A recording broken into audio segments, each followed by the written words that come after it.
Northeast Ohio has become a hotbed for cybercrime, thieves stealing food from families who can least afford to lose it. Felt embarrassed. I just felt totally destroyed. Tonight we follow through on EBT thefts hitting the area hard. Something News 5 has been digging into now for weeks. I had a nice comfy savings, but I don't need more. I'm terrified right now. It offends the human spirit even beyond the normal criminal activity. And one local county is seeing a shocking surge. Money drained from accounts in a single swipe, 2 states away. How they can let this happen? If your family doesn't use food assistance, you could be wondering right now why you should even care. Well, you're paying for it twice. Once with the initial payout to families, and then again when those funds are reimbursed. We've talked about this before. The Secret Service is trying to track down those thieves. But tonight, News 5's Michelle Jarbo tells us there's a simple solution that can stop the crime before it even happens. But that will take an act of Congress to get done.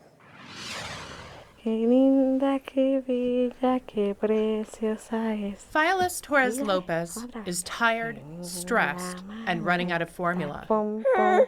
I'm trying to do the best I can as a mother to fill his expectations as a baby, but it's really hard. Zael is a bright-eyed 6-month-old with a sensitive stomach. His mom's food stamp, or SNAP benefits, go toward the only formula he can tolerate. But in early March, someone stole those benefits. I just couldn't handle it. This never happened, like I said. It just, I can't. Fialis and Zael are victims of electronic benefits theft. It's a growing form of fraud impacting 3,400 Ohioans since late 2022. And Lorain, where Fialis lives, is a hot spot right now. Lorraine County's Job and Family Services Agency is being flooded with calls, about 150 this month. How cruel can people be?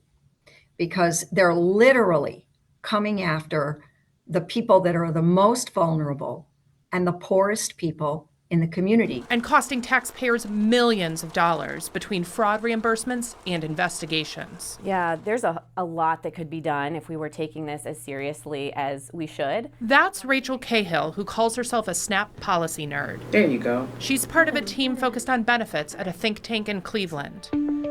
Cahill says county agencies and the state are working hard to warn EBT cardholders about theft.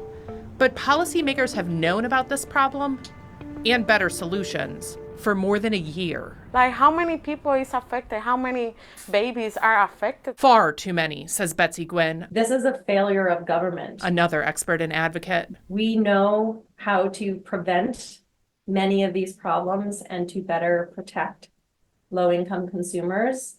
And now is the time to do it. She's talking about chips, the technology that's on every credit card and debit card in your wallet. EBT cards have basic magnetic stripes instead. They're easier to skim using devices put on card readers at stores. And put it on? The federal government doesn't require or pay for chips, leaving people like Charlene Elder, a grandmother in Lorain, at risk. Elder recently lost $291, her whole monthly payment, to theft. I went to go swipe my card when I went to go check out and said rejected, declined. And I'm like, there's no way. I checked the balance before I left the house.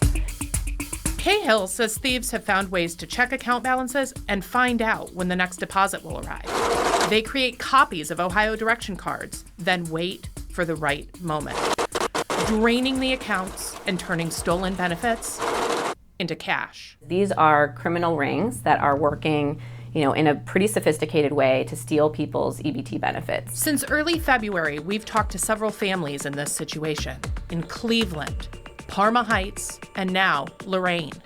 They don't know who stole their information or how, but they're sure about one thing: where their money went. Chicago. In most cases, to one address, a closed corner market on the south side. This is FBI level stuff, right? I mean, it sounds like it should be on a TV show. On Monday, News 5 talked to the Secret Service about its card skimming investigation. But Cahill says reacting to thefts isn't enough. So as long as we're taking a cat and mouse chase approach to this, right, like we're not going to get ahead of the criminal activity. Last week, bipartisan members of Congress introduced a bill to require and pay for chips and other fraud protections. But it could take 5 years to get new EBT cards and payment machines on the street, and it's not clear how much that would cost. Meanwhile, the federal repayment program will end in September unless lawmakers act. Taxpayers have spent more than $30 million nationally on reimbursements. I think that this is just starting to evolve. I wonder if this is the tip of the iceberg. It's kind of frightening. Victims like Charlene are waiting to be made whole. She's relying on food from friends and neighbors, anxious about going to the store. Each time that I go now, I will be tugging at that machine. And Phyllis, with a hungry child at home, has another mess to clean up. There are babies without food now. And I think the government is wrong about that. All right, Michelle, you've been reporting on this for well over a month now. You received new information about what it would cost to upgrade Ohio's EBT cards if the state acted on its own. Yes, the state told me today that it would cost $4 million to $9 million to upgrade the cards up front, and then another $2 million a year. That's for adding chips and possibly tap payment technology to the cards. But officials stress this is a federal program. They want the federal government to pay for it. It's all well and good. What does the federal government say about that? Well, we reached out to Senator Sherrod Brown's office. He sits on the Senate Agriculture Committee, which deals with food stamp legislation. And what he told us is that these thefts are outrageous. And he believes the USDA and Congress need to act to protect consumers. All right, Michelle, good stuff again today. If you have a story idea you'd like us to follow through on, you can email us at tips@wews.com. It's a heck of a story there. Another reason you should care, even if you do not need food assistance. It's not just EBT cards getting hit. We told you just yesterday the Secret Service has found more than 20 credit card skimmers at locations all across northern Ohio, stealing credit or debit card info when you swipe that magnetic strip.